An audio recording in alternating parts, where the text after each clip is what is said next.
नमस्कार दोस्तों, आपका स्वागत है हमारे चैनल पर। आज हम भारत में कर संरचना के बारे में विस्तृत जानकारी देने जा रहे हैं। हम जानेंगे कि कर क्या है, इसके प्रकार और कैसे यह हमारे जीवन को प्रभावित करता है। इसके साथ ही हम प्रत्यक्ष और अप्रत्यक्ष करों के बीच के अंतर, कराधान के तरीकों और वस्तु एवं सेवा कर जीएसटी के महत्व पर भी चर्चा करेंगे। तो आइए इस महत्वपूर्ण विषय की गहराई में उतरते हैं।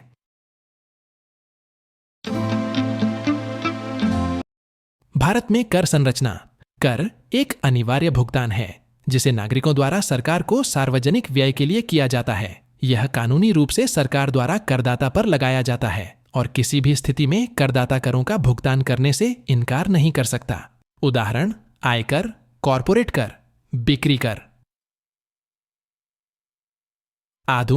आधुनिक अर्थशास्त्र में कर को आय पुनर्वितरण का एक तरीका माना जाता है। प्रत्यक्ष कर।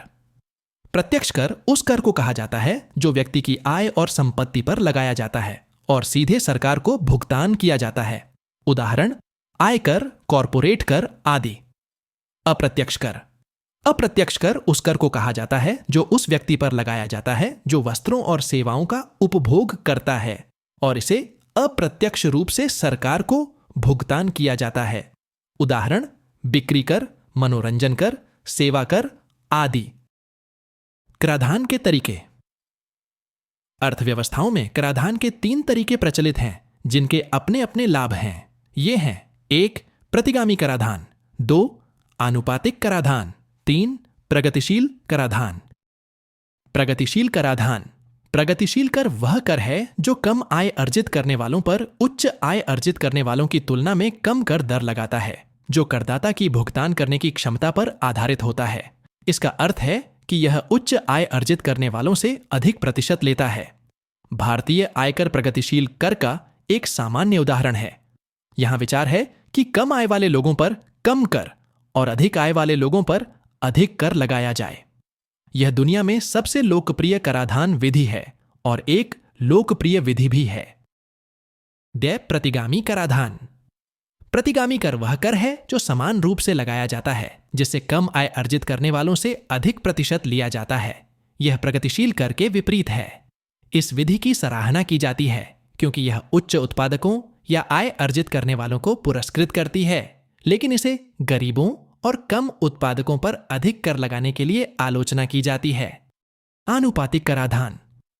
आनुपातिक कर प्रणाली, जिसे समतल कर प्रणाली भी कहा जाता है, सभी पर समान कर दर लगाती है, चाहे उनकी आय या संपत्ति कोई भी हो। बिक्री कर एक बेहतरीन उदाहरण है क्योंकि सभी उपभोक्ता, चाहे उनकी आय कुछ भी हो, समान निश्चित दर का भुगतान करते हैं। भारत में कर संरचना। कर प्रगतिशील स्वभाव का है। यह व्यक्ति की भुगतान क्षमता के अनुसार लगाया जाता है, यानी यह अमीरों से अधिक और गरीबों से कम वसूला जाता है। प्रत्यक्ष करों की योजनाएं और नीतियां केंद्रीय प्रत्यक्ष कर बोर्ड सीबीडीटी द्वारा सिफारिश की जाती है, जो भारत सरकार के वित्त मंत्रालय के अधीन है।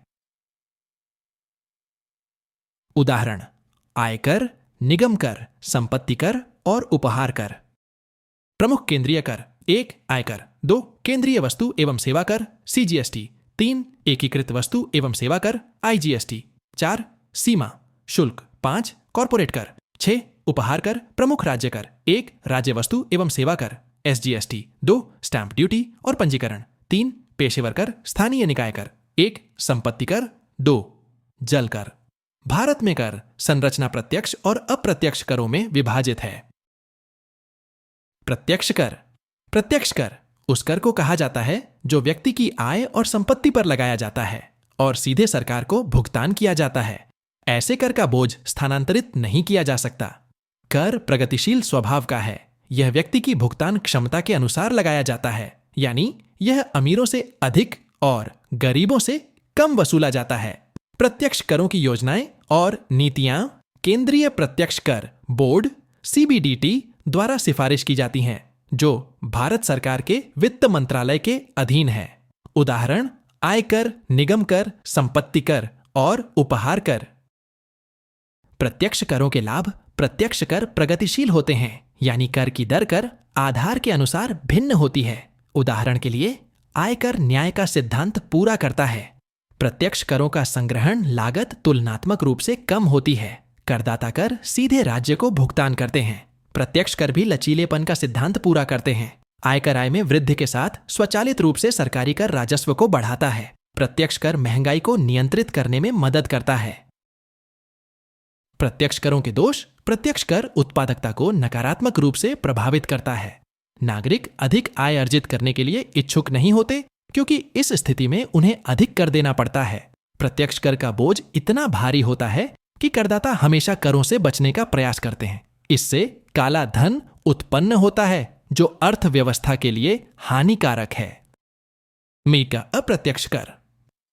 अप्रत्यक्ष कर उस कर को कहा जाता है जो उस व्यक्ति पर लगाया जाता है जो वस्त्रों और सेवाओं को खरीदता है, और इसे अप्रत्यक्ष रूप से सरकार को भुगतान किया जाता है।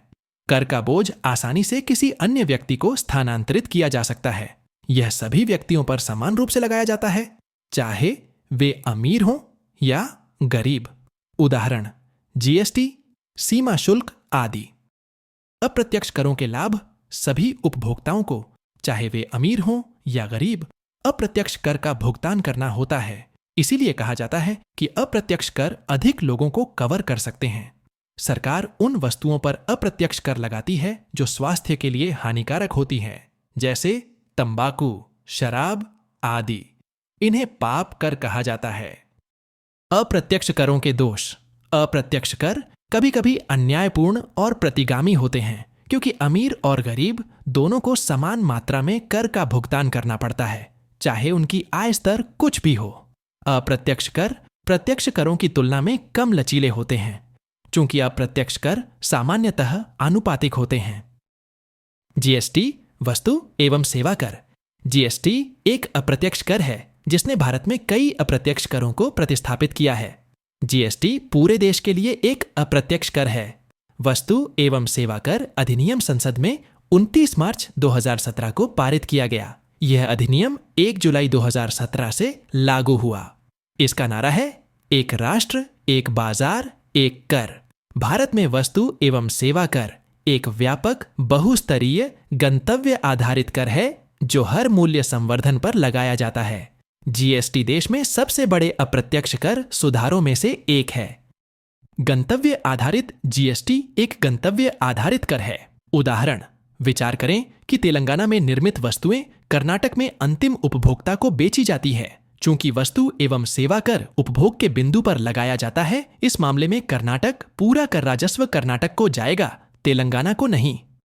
जीएसटी के घटक। जीएसटी के घटक 3 प्रकार के होते हैं: सीजीएसटी, एसजीएसटी और आईजीएसटी। सीजीएसटी एक राज्य के भीतर की बिक्री पर केंद्रीय सरकार द्वारा वसूला जाता है। 2 एसजीएसटी एक राज्य के भीतर की बिक्री पर राज्य सरकार द्वारा वसूला जाता है। 3 आईजीएसटी अंतर राज्य बिक्री के लिए केंद्रीय सरकार द्वारा वसूला जाता है। अन्य महत्वपूर्ण विवरण। जीएसटी सभी सामानों और सेवाओं पर लागू होता है, सिवाय निम्नलिखित के: 1 मानव उपभोग के लिए शराब। 2 पेट्रोलियम उत्पाद, पेट्रोलियम कच्चा, उच्च गति डीजल, मोटर स्पिरिट, प्राकृतिक गैस और विमानन टरबाइन ईंधन। यह कई करों को प्रतिस्थापित करने के लिए एकल कर है जो निर्माता आपूर्तिकर्ता से उपभोक्ता तक जाता है। जीएसटी कई अप्रत्यक्ष करों को शामिल करता है जो राज्यों और केंद्र सरकार द्वारा लगाए जाते हैं। प्री-जीएसटी शासन के तहत अप्रत्यक्ष करों की सूची इस प्रकार है: 1 राज्य वैट बिक्री कर। 2 केंद्रीय बिक्री कर। 3 खरीद कर। 4 विलासिता कर। 5 मनोरंजन और मनोरंजन कर। 6 केंद्रीय उत्पाद शुल्क। 7 सेवा कर। 8 सीमा शुल्क के अतिरिक्त शुल्क। 9 उत्पाद शुल्क के अतिरिक्त शुल्क। 10 विज्ञापनों पर कर। 11 लॉटरी, सट्टा और जुए पर कर। भारत में वर्तमान जीएसटी दरें। वर्तमान में भारत में विभिन्न वस्तुओं और सेवाओं के लिए जीएसटी दरें 7 स्लैब में विभाजित की गई हैं। 0% शून्य GST, 0.50% GST, 3% GST, 5% GST, 12% GST, 18% GST और 28% जीएसटी।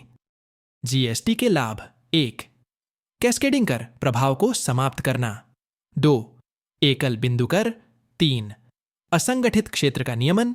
4 जीएसटी के तहत ऑनलाइन सरल प्रक्रिया। 5 लॉजिस्टिक्स में वृद्धि की दक्षता।